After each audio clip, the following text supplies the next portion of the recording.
with great tit, because great tit is one of the birds that we're all going to see, we're all going to hear, and we're all going to go, what's that call? Now, the great tit is one of the bird world's true masters of not mimicry, but it can make all sorts of noises. And the general rule for birders is, if you hear a sound and you don't know what it is, it's a great tit. So this is just an example of the general call that a great tit will make. And here we have the sort of the great tit song, which is pretty typical. So teacher, teacher, teacher, teacher. Whether we hear those or whether we hear some of the other calls that great tits make tomorrow, we're certain to see these, because these will be one of the commoner birds of the morning. And the key thing to remember is tomorrow as well, that hopefully when we get out the cars and we get together at 6 o'clock, that there will be a fair bit of noise going on. And what we want to do is to be able to home in on some of the more interesting species and eradicate some of the less specific species, so that we can see those, that we know that we'll see those at a later stage during the day. And great tit is one of those examples. So blue tit, again, you know, another one of those ubiquitous birds of woodland, scrub. We'll find it everywhere, and just need to recap sort of in terms of the call, that this is a typical call that one of these will make. If we're lucky enough to hear one singing in the dawn chorus, then we just got to get used to that repetitive C C C C C C C C C C C C.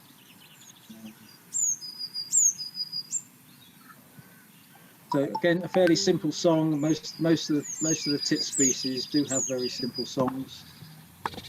And here we have long-tailed tit. Again, at this time, there will be family parties of long-tailed tits around, and hopefully if we come across a party of 6 to 10 birds, and they'll all be calling to each other in this sort of high-pitched call, and this call, we might get some very good views of these. But as I say, they should be around in family parties. Coal tit, probably more of a bird that Group 1 at Dancer's End are likely to see than we are, but it does occur in a multitude of habitats. And again, another pretty simple song.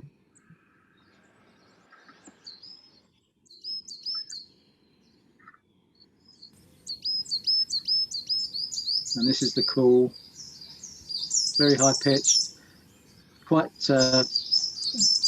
obvious once you've heard it. And I mean, the idea with tomorrow is the start of the process of getting these calls and songs embedded in your brain, so that when you hear them, that you'll understand them and be able to home in on the interesting noises that are being made elsewhere in the woods and in the fields and things, and say that's just such and such, that's such and such, and just put it to one side. So those are the main tit species that we're likely to hear and see. Obviously, that's moving on to chaffinch.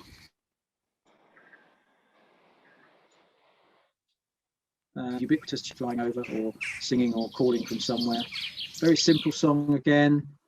My internet connection is unstable apparently, but hopefully it'll see us through. So on the pictures on the left, we've got the male on the top, the female on the bottom. And typically, you know, it's a bird that you'll see flying over, and the key things to look for are the wing bars and the white on the outer edges of the tail, and a pretty sort of pale underside, and that should help you to identify those as they go over.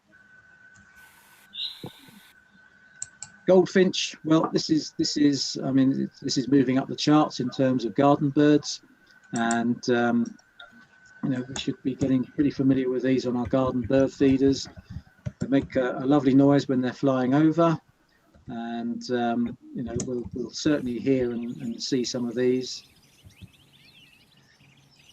So this is not the greatest recording. I'm sorry for the call, but it is very fluty, melodic. And the thing to do with goldfinches as they fly over, you'll see through the wing this big yellow wing bar that there is. Oh, come backwards. This big yellow wing bar that you can see the bird in flight on the drawing on the right, and also the slightly forked tail and the white patches that you'll be able to see as they're very sort of translucent as the bird flies over.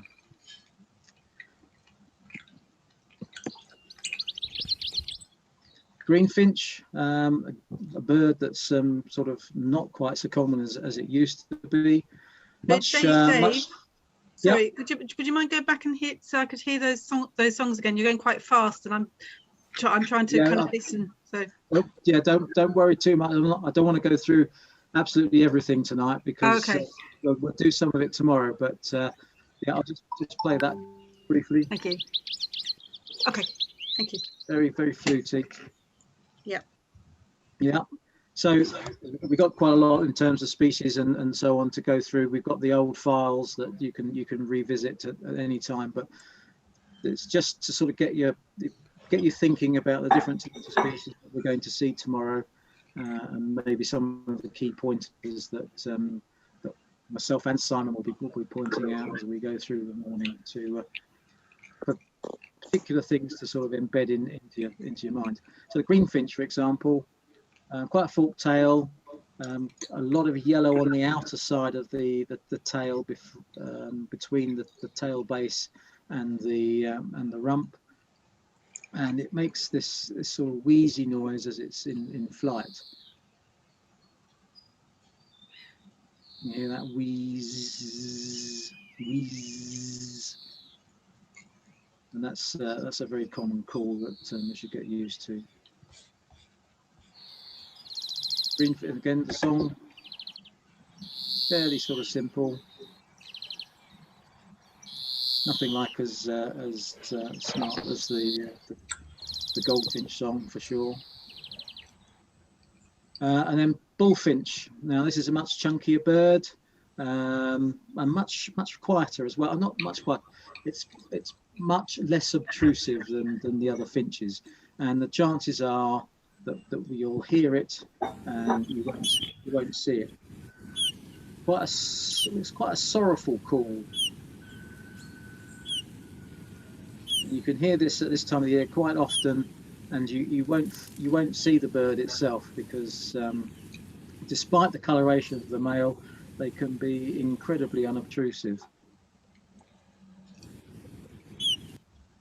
So those are some of the finches. Obviously, Nick will make available the presentation afterwards, so that you can go through this in your own time if you want to. But you know, these are just some of the obvious pointers when you look at the bird. In hopefully, you know, if we see some of these birds in the trees or in the scrub tomorrow, then you know, we can start to point out and start to understand some of the differences between them all. How am I doing, Simon? So, getting on to some of the interesting ones. This is the first warbler of the evening. So this is the chiff-chaff, and I made a glaring error. I omitted the chiff-chaff song from the presentation, but I think it's a you know, as the bird is named after its call, when you hear it tomorrow, you'll certainly commit it to memory fairly quickly. Probably the more interesting thing about the chiff-chaff, though, is to understand the call, because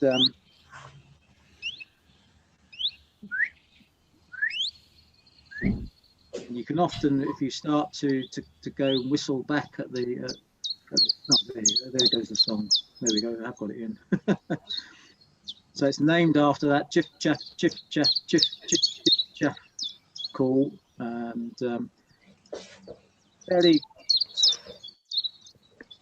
common in the areas that we're going to be going to.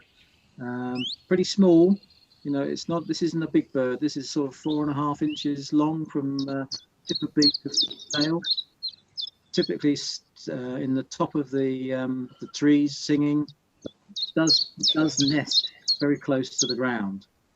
So we could see it at any height in the woodland and the scrub area. The willow warbler, which is very similar to the chiffchaff, doesn't tend to breed in Buckinghamshire much now. So they tend to be more on passage, which has already gone through.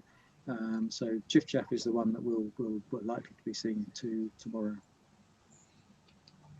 And Simon, I'll just do you want me to carry on with these two? No, I was going to, I've just shared my screen, no problem at all. Thank you very much, sir. Yeah, we're moving on to, from the chiffchaff and the willow warbler, which, again, we might be lucky enough with the willow warbler tomorrow. I think you'll probably get a few willow warblers up Ivanhoe, Dave. So we're also going to be looking at, or listening for the blackcap. A lot of what we're going to be doing tomorrow will involve listening.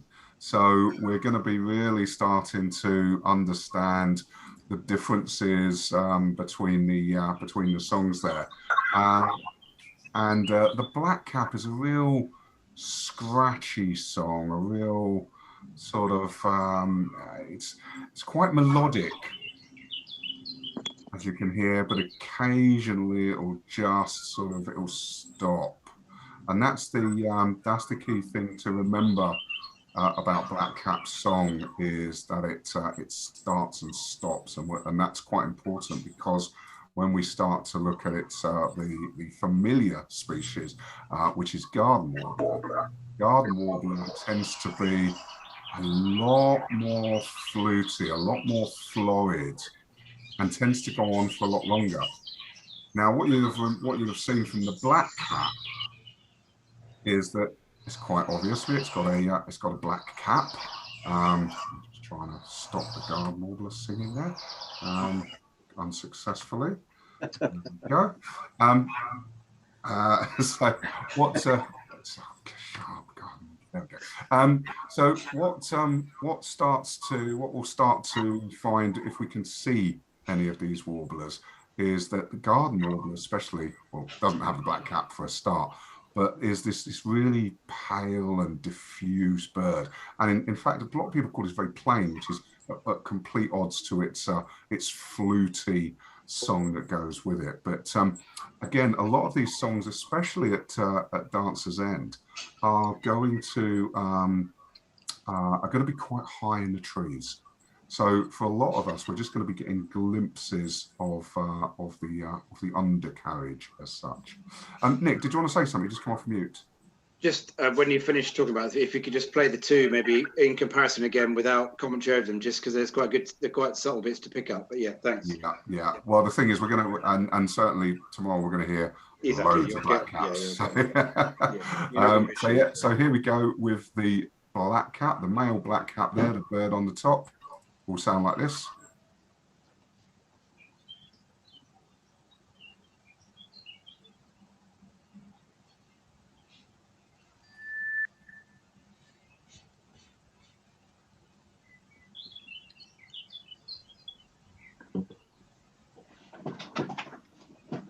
Garden warbler will sound like this.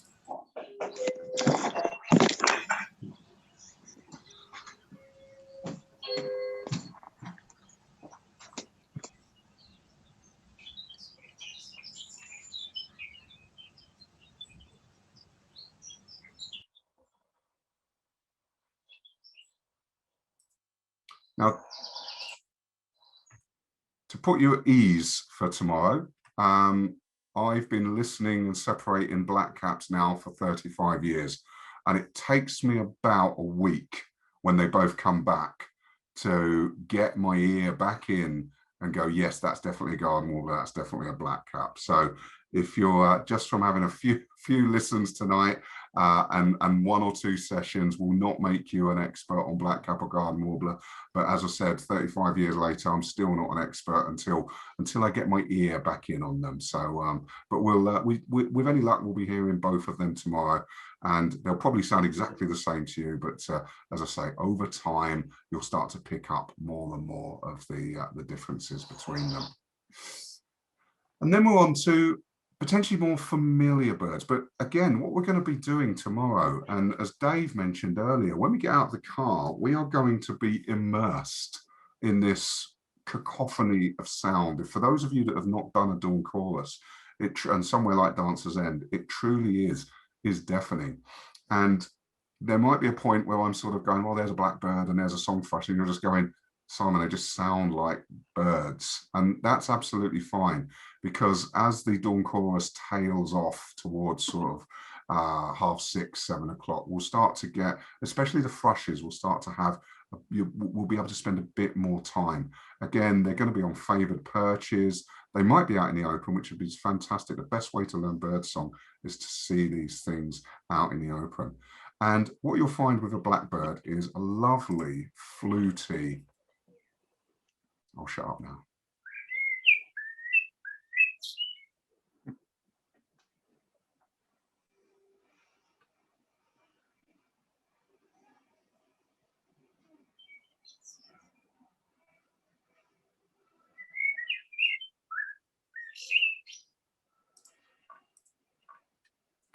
A very fluty, apologies, the only way I can stop it, stop the song is by moving backwards. And it very stops and starts. It's very methodical, very laid back, but very, again, the plainer birds have these beautiful songs associated with them. But what we'll be hearing in the background as well, especially at Dancer's End, will be the song thrush.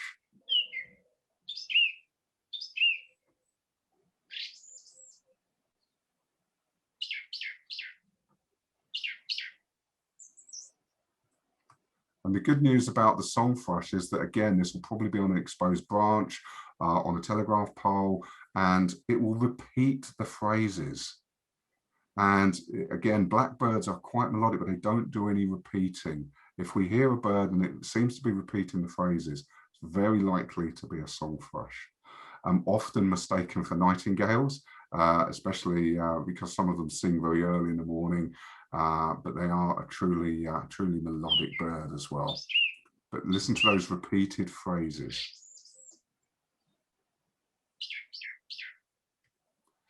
And then we've got the missel thrush. Again, it's sort of a much bigger version and much whiter. And as Dave said, we'll probably see a lot of these either perched out or flying over. And the key thing about the missel thrush is when it flies is it has this rattle as it flies, and you sort of, what's that? And then you'll see these quite large whitish looking underneath, even though they're speckled, just sort of erupting out of a tree. But the missel thrush is a very different song, and suddenly you think, is that a song thrush or is that a blackbird? And actually, that sort of describes the middle bit of a missel thrush.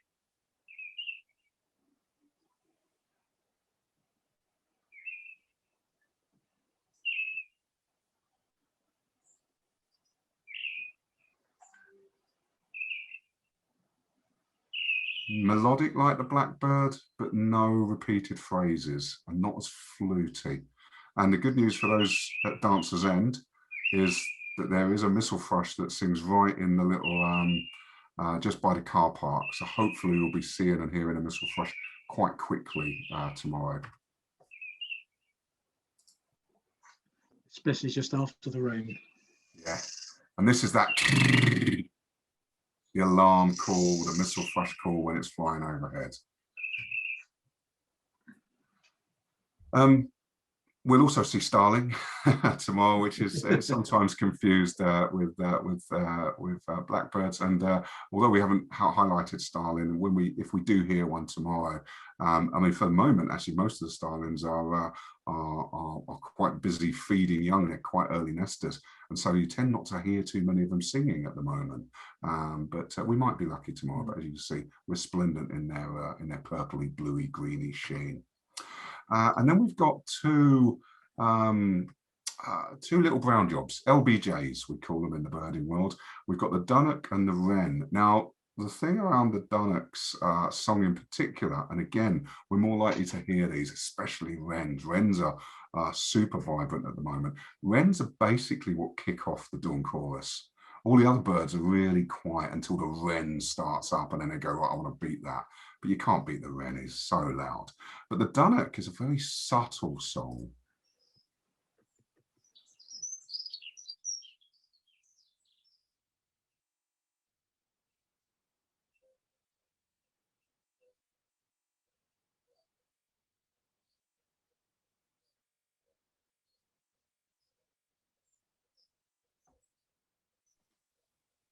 Simon, I'm not sure if it's me, but I'm struggling to hear.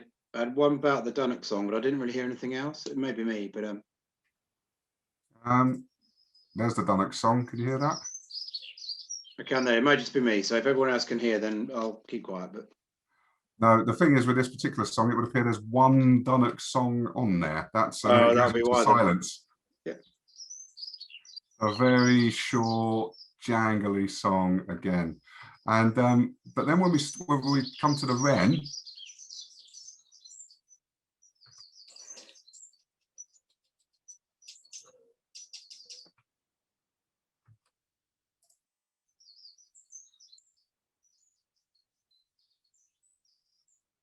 has a very loud chirp, and this isn't very loud, I do apologize for that, but in real life the wren will be belting out tomorrow, and we'll probably struggle to hear other birds over the wren.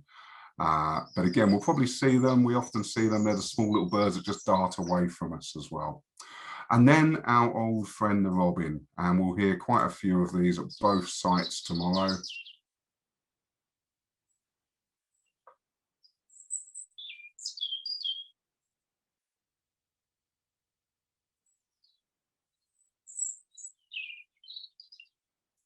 Again, a sort of very melodic, very similar to the underline of a blackbird, actually. And a lot of people, when they first start to learn their bird song, actually, is that a blackbird or a robin? Fairly similar. But again, a robin just doesn't repeat any phrases, just goes on its own little melody. And we'll surely see quite a few robins tomorrow as well.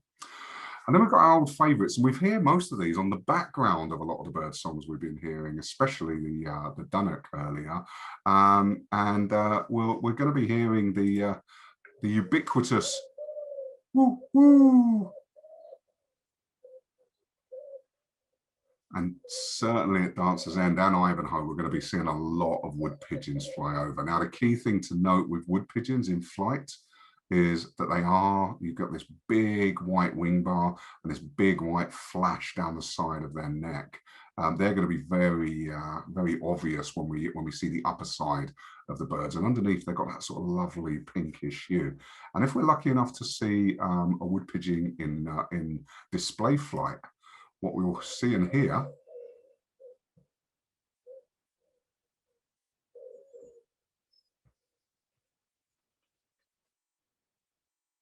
very silently on that one, is they fly up and they do wing claps, and you'll suddenly, and what we'll also do is, as we're walking through Dancer's End, we'll probably scare them out of the trees as well, because we're there quite early, and you hear the wing claps as they go away from you, especially if anyone's walked through woods in the dark and you hear the wood pigeons disappearing, clattering off into the distance. But what we might be lucky enough to see at Dancer's End, and probably more likely to see at Ivanhoe, is stock dove. Stock dove, as you can see, fairly similar to the wood pigeon, but stock dove has a fantastic song. Woo, woo, woo, woo.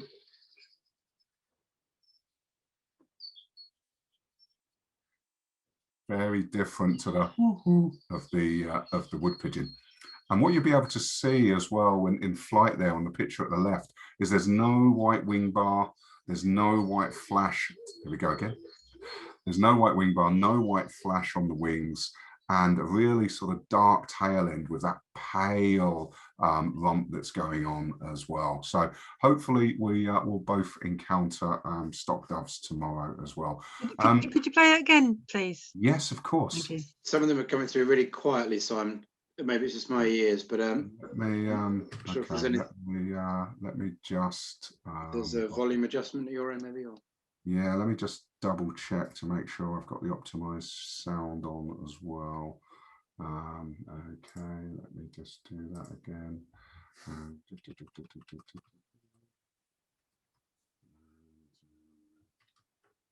Apologies for that. Let's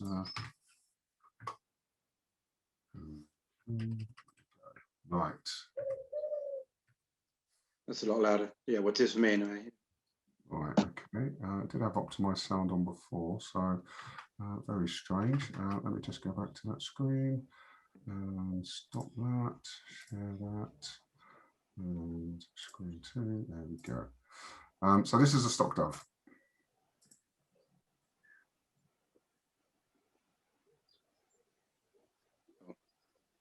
It's gone back to being very quiet again. I think it's a very quiet recording, I'm afraid. Yeah. In real life, they're going to be a lot louder.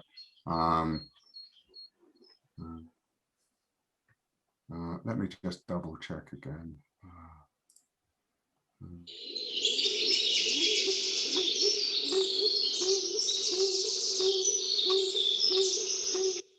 That's much louder. Is that much louder now?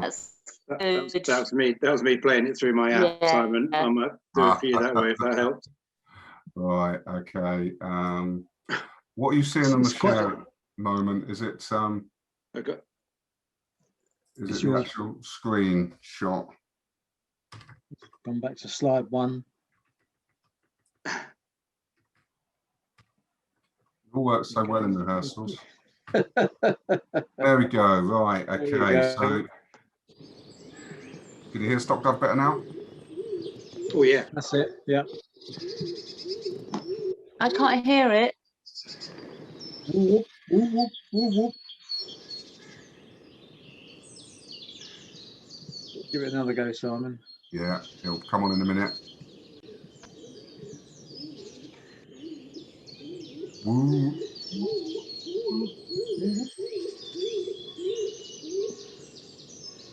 But as I say, what we're going to do is we'll point all these out to you tomorrow. So those. Sorry, I was just saying to say that it is one of those species that the call is there and it's in the background, but it's never in the foreground as such. Yeah. It's quite a sort of a bassy little number, if you like, and you tune yourself into it and you realize that it's been singing all the time, but it can be easy to miss if you're not sort of listening beyond the forefront of what sounds are coming towards you from thrushes and tits and other things. Yeah, the same could be said of missile thrush as well. Actually, missile thrush will often be singing and you'll be going, oh yeah, and it's that's right. there all the time. So that's the end of both the species that we should be both encountering, both at Ivanhoe and at Dancer's End. And remember that group 2, you will be going to Dancer's End at one stage, so you will have the delight of Dancer's End. In group 1, we are going to be going to Ivanhoe and Pitstone as well. So just to do a very quick whistle-stop tour of the types of things that we probably will be encountering at Dancer's End. The first one is the great spotted woodpecker. Very obvious. We're more likely to, if we're going to see this, more likely to see this in flight. It'll be an undulating flight, black and white, and you'll probably see that red vent area as it flies over that bit that's under its tail there. And we'll probably hear the call.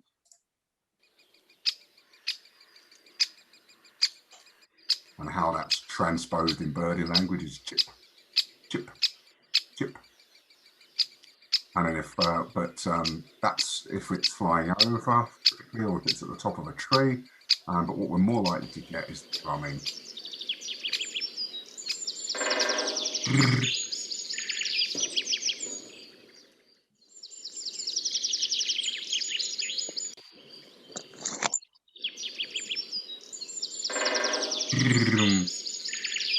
And again, that's one of the things that because that when it's banging on that dead wood, resonates from such a distance away. There could be a, you know, up to a mile away, and we'll be able to hear that drumming as well. For those of you that were listening to the rest of the bird song going around, you'll have heard a blue tit, a chaffinch, and a blackcap in there. But that's the thing. That's what we're going to get tomorrow. We're going to get all of these bird songs all coming at us. But the good news is Dave and I are going to be picking them out individually for you. So we might be spending 10 minutes listening and looking for blackcaps. So don't be at all worried that you're going to be greeted with this cacophony of sound, because we're going to pick out each individual bird for you, spend quite a bit of time on each one. And then what we're going to start to hopefully see and hear is the green woodpecker. And the green woodpecker is very obvious. It's always good when someone says, I've seen a woodpecker today. And we go, okay, what color was it? Green. There we go. The clue is in the question. Once again, we'll see it undulating. Quite a big bird, green woodpeckers, almost size of jackdaws. And again, undulating flight. And you'll just see this flash of green. And if we're lucky, we'll see that that red head. And you can identify male and female from that red stripe just below the bill there. And what we're most likely to hear is a yaffle call. That laughing sound, very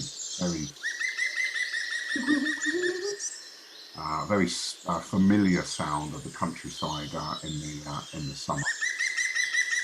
That's what we're likely to hear. We might hear drumming, but again, it's quite, you know, we're middle of May now, and probably like to hear the call drumming. Slightly shorter, less strident than the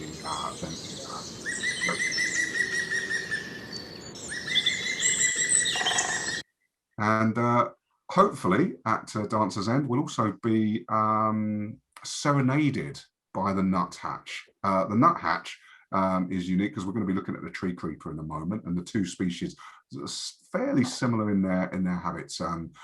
Tree creepers, however, can go up and down trees.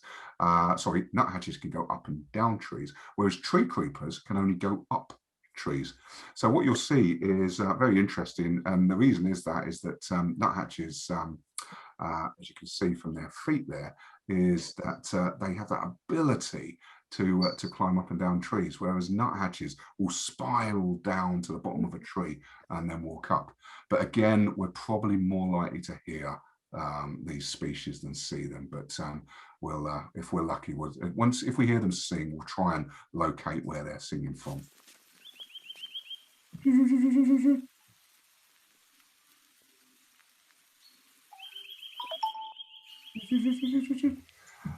And what we'll probably hear as well is the nuthatch call, much more likely to note, strident, repeated.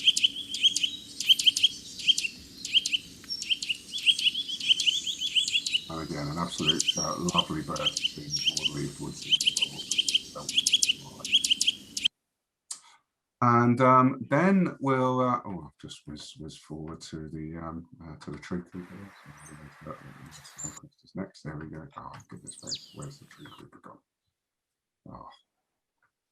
Oh, sorry, Dave. I thought tree creeper was next to nuthatch. Got all that wrong, haven't I? There we go. The tree creeper, and as you can see there, it's got those three claws that face forward. And as I say, we're more likely to hear the tree creeper than see it. But if we do, it'll start to spiral down to the bottom of the tree and sort of start to climb up.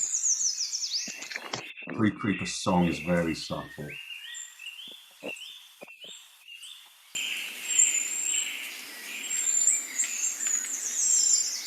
Very high pitch, very often, as Dave was saying earlier, often in the background of the noise that we're hearing as well.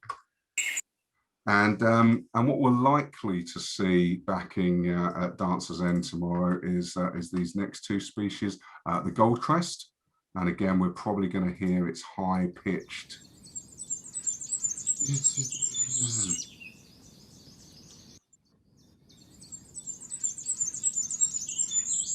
And when Dave and I were lucky enough to be there the other day, we glimpsed a firecrest in Dancers End car park. Or Dave had a really good view of it. I had a very brief view. And the songs are very subtly different. We're probably not going to spend too much time talking about the difference in songs, but if both of them are present tomorrow, we'll spend a little bit more time examining their song. Goldcrest, as you can see, beautiful yellow on the top of the crown there. And then the Firecrest has that vibrant white supercilium and that black eye stripe. Very small birds. These are the Goldcrest is the smallest UK bird. I think the Firecrest is close second, and then sort of the wren sort of overlaps with them as well. Because if you took the tail off the wren, that's the winner for the smallest bird. And then, if we're really lucky tomorrow, we'll be getting the possibility of marsh tit. Dave very kindly let me know that the warden at Dancers End has seen marsh tit recently, and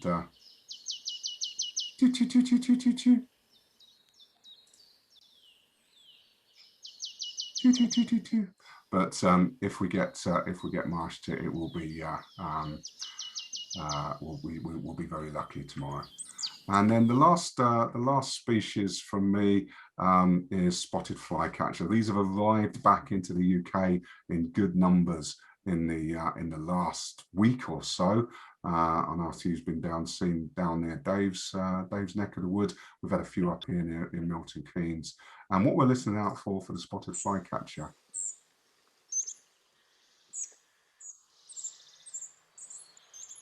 very high pitched, with squeaky song.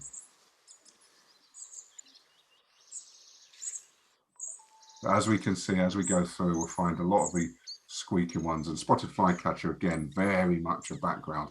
But with any luck, if the sun comes out tomorrow, we'll start to see it fly catching from telegraph poles or from high trees. So that's the spotted flycatcher. And I don't think I played the song of the tree. Oh, I didn't know, but here we go again. Really high pitched, sometimes mistaken for a gold crest. But if we're thinking you might have a gold crest, we'll listen, we'll wait for that. It doesn't tail off and spiral off like the gold crest does. And we've got more thrushes and stuff in the background. And back over to Dave in terms of the next species, because Dave's going to walk us through what is going to be at Ivanhoe Beacon. Thank you, Simon. So let me just share my screen and we'll get into the presentation. I'll just move on through some of these slides, catch up. One thing about spotted flycatchers is they have a very weak song compared with a lot of things. So group 2, we're going to be seeing some open fields, we're going to be seeing some scrub, we're going to be seeing some trees, and hopefully we're going to be catching up with some very different species than the Simon has been describing. And one of the first ones that we're likely to see as we walk across the fields area around Pitstone, Inkham Hole and so on, is the red-legged partridge. Grey partridges are very uncommon now in Buckinghamshire, unfortunately. And probably both species are the result of releases from gamekeepers and so on. But for example, we may hear it, we'll probably see it first, but we may hear it, but that's the red-legged partridge song, pretty sort of game bird-like. It's not very exciting, but very distinctive. And very different from the grey partridge song. But it will be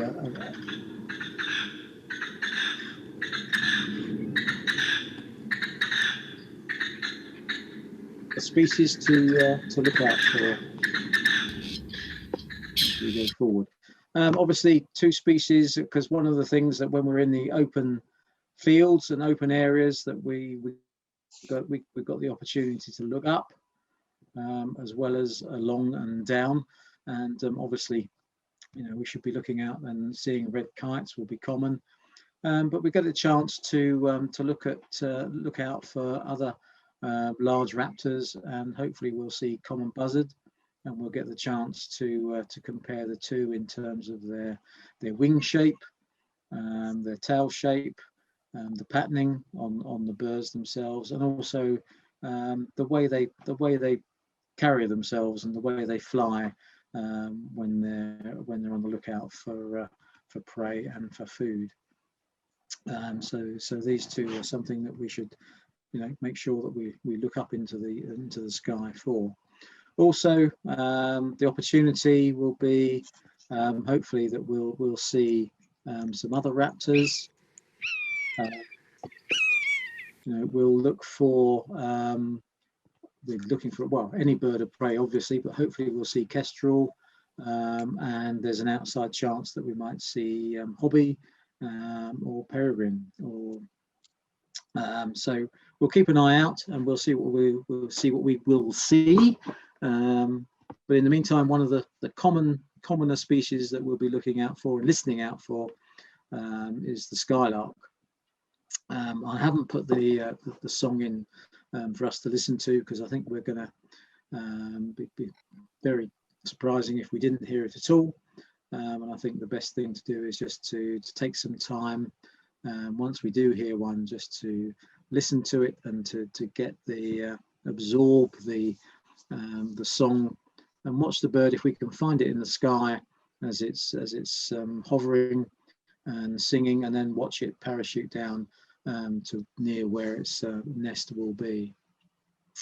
One of the similar species that we'll see, hopefully, that we need to be able to obviously differentiate between the skylark is the meadow pipit, and this is a bird that doesn't song flight like the skylark. It's much more likely to stay closer to the ground, maybe perching in bushes on occasions, and if we do see it, then we'll be able to hear the call, and to spend some time on these sort of 2 brown birds and try and understand the difference in the structure between a pipit and a lark, and also the more subtle differentiations in terms of the way that the birds carry themselves and the way that they behave. So looking forward to pointing these out and spending some time on them tomorrow. So this is the meadow pipit call.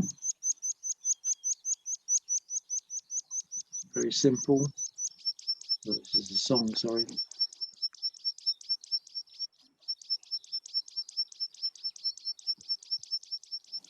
And this is the call. So hopefully we'll hear that tomorrow. But I think as you probably sort of gather from the way that Simon and myself talk, we're both very interested in the little brown jobs, the warblers that we're likely to find, and we'll certainly be looking for whitethroat, the common whitethroat, and also lesser whitethroat tomorrow. And although they share the name whitethroat because of obviously the common feature, they are quite different birds in terms of structure, in terms of their song, in terms of their behaviour, and many other features behind them. But common whitethroat is a more showy bird than a lesser whitethroat. It's the one that song flights, and you should hopefully we'll get some time to be able to listen to the whitethroat song. Quite scratchy, and very much a bird of spring and a bird of scrub and hedgerows, which we'll be looking at tomorrow. They occasionally will go up and they'll song flight up 10, 15, 20 feet and then come back down to the hedge or the scrub that they're in. Very much a bird of spring in terms of the noise. And something else.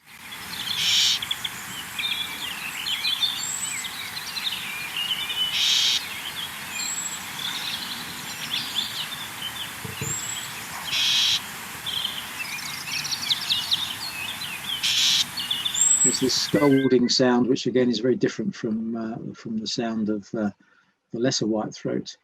And common whitethroat, very rufous on the back. You'll see on the drawings on the bottom of the screen just how rufous those wings are, how white the throat is, and the longer tail, quite sort of rangy looking bird. What do you mean by rufous? What do you mean by rufous?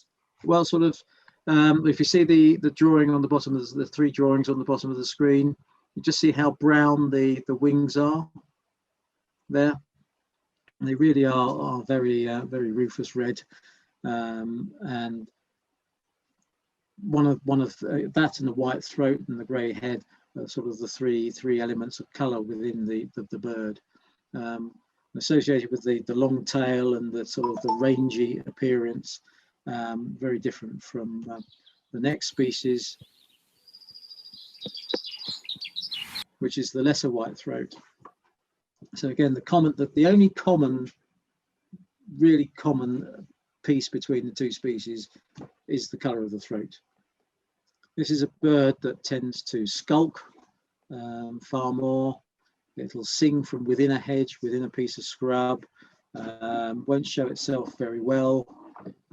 Very different song, much shorter tail, much sort of stouter bird really, and one that is more difficult to see for sure. But listening to the song,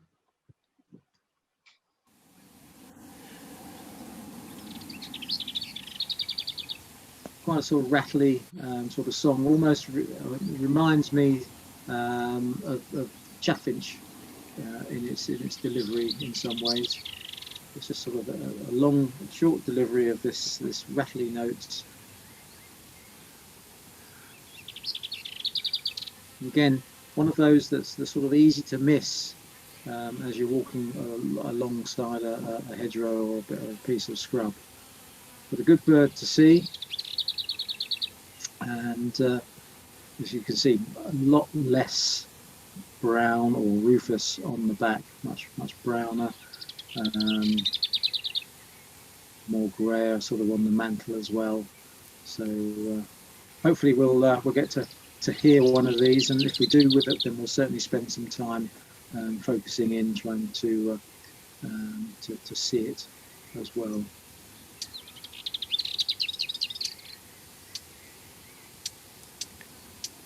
And this is the alarm call. Now,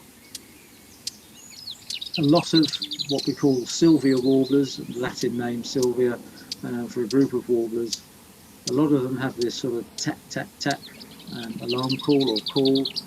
And with experience, you can actually start to separate the alarm call from between the various different species, although when you do start, they all do sound infuriatingly similar. So that's we've got garden warbler and blackcap. I won't go into those now. Simon's covered those in great detail. So let's get on to some of the open farmland finches. So this is the linnet. Very sort of, again, a ubiquitous bird of the farmland, hedgerows and scrub. Again, it's not got a loud song as such, but it's got a very typical song. And they can be, they can group up into flocks, family parties, and they can be sort of a bird that you'll see in the distance flying around, and they'll show quite a lot of white in flight because of the white patch on the wing here. and also on the tail here. But yeah, the song wise, call wise,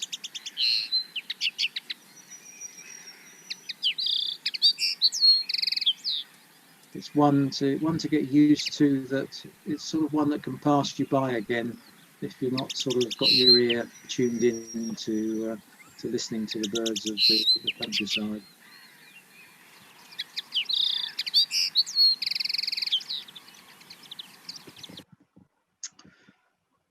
So on to a bunting, and we'll probably spend a bit of time, hopefully if we get finches and buntings in the same sort of area, you can spend a bit of time looking at the differences in the structure of the birds, as well as the look and feel of the birds themselves.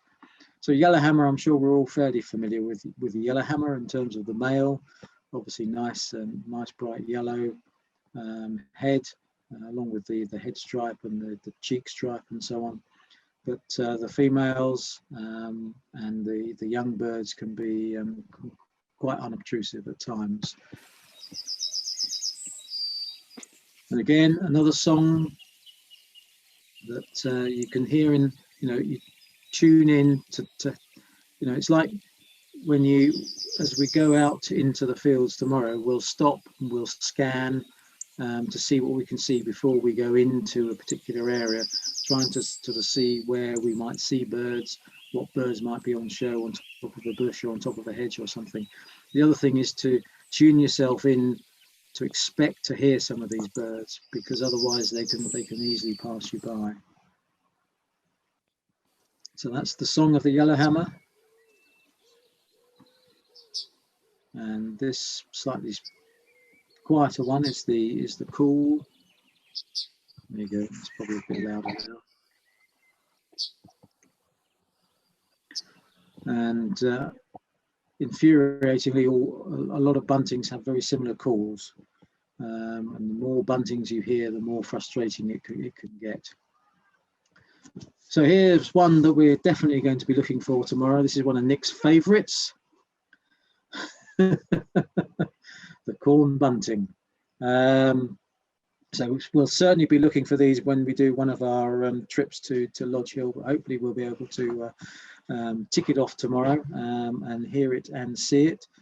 This is a bit of a lump of a bunting.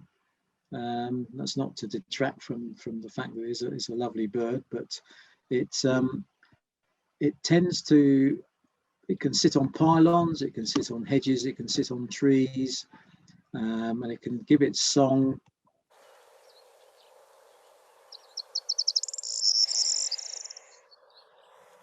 Fairly simple, but very unique.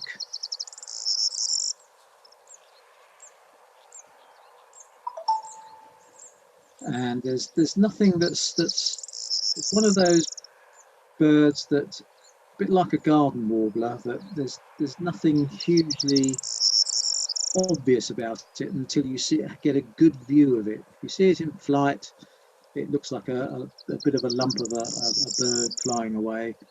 Maybe it'll have its legs dangling, which is a clue to the identification.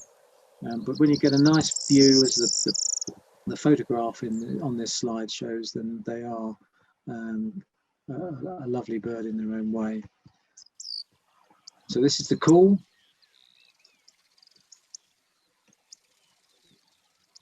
Bit of a tick, tick, tick. One of those that takes a few years to get used to, along with the others. So just a quick slide on some of the buntings and the linnet. And as you can see, it's the head pattern that will help you to start to identify some of these different ones. The reed bunting in the middle is one that we haven't covered tonight, as we probably won't encounter it tomorrow. So we'll go through all of these different areas as we go through tomorrow morning. There's a whole bunch of things that we do need to cover, and Simon will be doing it with his group as well. And that is, it's the sound is something that we want you to get used to start to understand how to listen and what to listen for. But it's also what to look for when you get a bird that could be a distance away, that you're not getting a good view of, how to get better views of it, how is it behaving, how can you get a better view of it, how can you coax it out into the open, and how can you get to the identification that you want to get to. So looking forward to spending some time with you all in the field tomorrow, and let's fingers crossed that it's the rain stops when it's supposed to, and we get some good time. Other things that we're likely to see, we've obviously got the crows. We might be lucky to see raven as well as the other common crows, but generally, again, we'll go through a lot of the differences in these different species as we go through the morning. So that's it in terms of the presentation. Nick, do you want to come back in on just yeah, we'll do.